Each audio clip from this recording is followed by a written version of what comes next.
Bob Arum and Top Rank made major power moves by signing Inoue last week, and yesterday they signed no other than Josh Taylor, possibly the best talent out of the UK.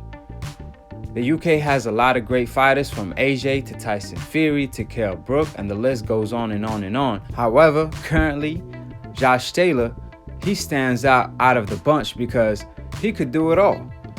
He could bang, he could box, he could fight mid-range, he could fight in the inside, he could fight in the outside, and he just stands out, and he's willing to fight every single fighter in the game.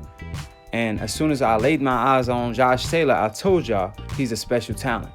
So that's great news for Top Rank and ESPN and Bob Arum. But on the other hand, I believe Hearn and Dazn dropped the ball with this one. I mean, how do y'all let both of the winners of the Super 6 tournaments that y'all set up on Dazn, Josh Taylor and Inoue, y'all let both of them fighters go to ESPN, Top Rank, and Bob Arum? Meanwhile, they paid Mikey Garcia $7 million, a guy coming off a loss, to fight Jesse Vargas at 140 when y'all had the best talent at 140, which was Josh Taylor. So on this video, we're going to touch on the mega fight between Terence Crawford and Josh Taylor in the future, and obviously Inoue future and ESPN versus Dazn, because Bob Arum been here since promoting the greatest Muhammad Ali, so he obviously knows a thing or two about business and the longevity of his brand. Meanwhile, on the other hand, Dazn and Hearn, they pretty new.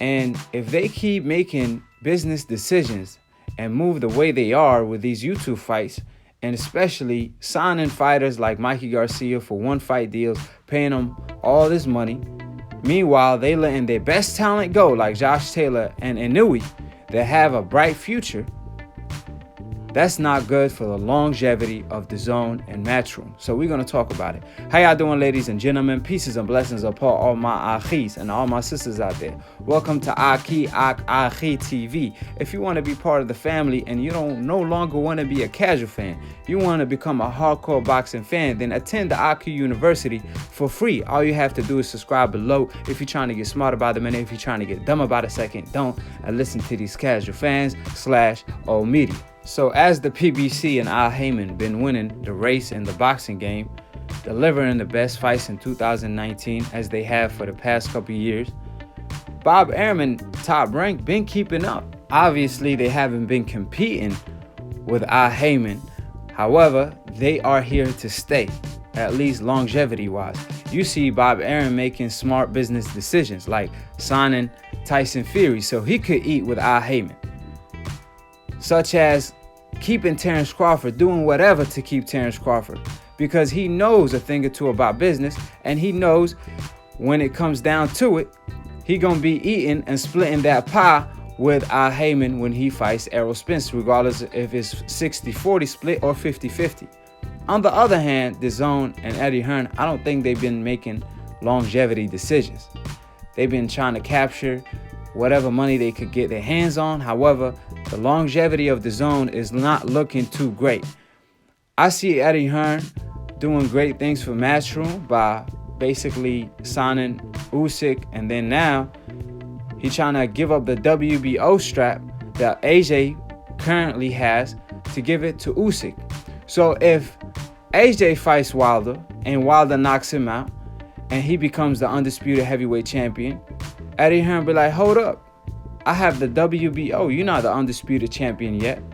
So that's Hearn's way of going about things. But like I said, Bob Arum is moving way smarter, way more clever than Hearn and Dazn, trying to keep up with the genius Al Heyman. So that being said, as far as how much of a power move is signing Josh Taylor to Top Rank, let me explain and educate the fans that don't know how good Josh Taylor is. Josh Taylor just won the Super 6 coming out of nowhere on some Andre Ward-ish. Now, we know currently the best 140-pounder is Josh Taylor.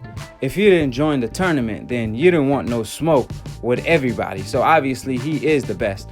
However, to be undisputed, he has to go through Ramirez. That's another top-ranked fighter.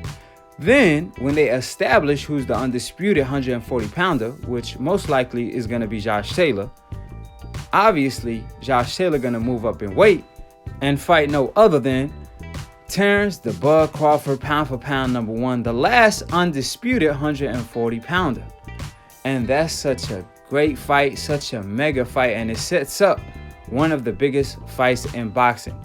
So that being said, if Terence Crawford can get the Errol Spence fight, because we don't know what kind of condition Errol Spence is in right now. We could only assume. Ain't no telling when the truth is going to fight the Bud. I'm more of the believers that it's going to take place 2021. So for the meantime, who is Bud Crawford going to fight? Obviously, he could fight Patrick at 154, win a strap there, be a 4-time world champion in 4 different weight classes, then move back down. And if he can't get Errol Spence, like I stated, try to fight the likes of Danny Garcia and all these PBC fighters. Obviously, Porter out of the equation because he said that's his friend. So we're not going to dive into that today. But what we are going to dive into is the Danny Garcia situation. Because Bob Arum came out stating that Danny's saying we only offered him $3 million, but we offered Amir Khan the same thing. However, Amir Khan, during negotiations, said, I'm worth more. I want more. And so we delivered. If Danny Garcia even replied to the offer, we would have definitely offered him more. So that's my point. If you want to fight, you're going to negotiate. But if he can't get these PBC fighters, obviously the winner of Taylor versus Ramirez going to set up the mega bout between Terence Crawford and Josh Taylor, because I believe Josh Taylor will come on top fighting Ramirez. Like I said, ESPN and Top Rank are making major power moves compared to Dazn and Eddie Hearn. Obviously, they're not doing as well as Heyman. However, they are staying in the game, and they definitely trying to eat with Heyman. So that being said, subscribe below if you're trying to get smart about a minute. If you're trying to get dumb about a second, don't, and listen to these casual fans. Click on the notification bell to get notified every time we post or go live on Split Decision every Sunday. Check out my man Lunatune for the funniest boxing memes in the description box below. Keep it a G and follow my man on IG. And obviously, if you want to be dripped up like the Akhi be on Split Decision, cop some of the Akhi merch. I appreciate every single one of my Akhis. So shout out to the GOAT DBN for starting the new media wave, and to be continued on the next episode of Akhi TV. Peace, and we out.